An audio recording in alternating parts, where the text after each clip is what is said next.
আসসালামু আলাইকুম, hello everyone, welcome back to my new videos. বন্ধুরা সবাই কেমন আছেন? আলহামদুলিল্লাহ আমিও ভালো আছি। আমাদের ঈদের জন্য আব্বু গরু মাংস নিয়ে আসছে, এমনিতে পেঁয়াজ আরও আছে, আরও নিয়ে আসছে। আর এখানে মাছ নিয়ে আসছে। গরু মাংসগুলো কুটছি, আমি কুটি এগুলো রাখছি এইখানে, কুটি এগুলো রেখে দিছি। আব্বু এখন বলতেছে এগুলো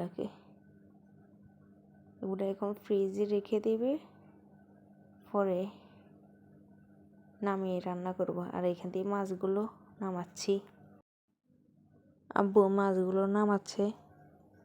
মাছগুলো এখন ক্লিন করব, ক্লিন করে ফ্রিজে রেখে দেব। আর এগুলোর এমনিতে কাটি আনছে। ধন্যবাদ সবাইকে, আল্লাহ হাফেজ।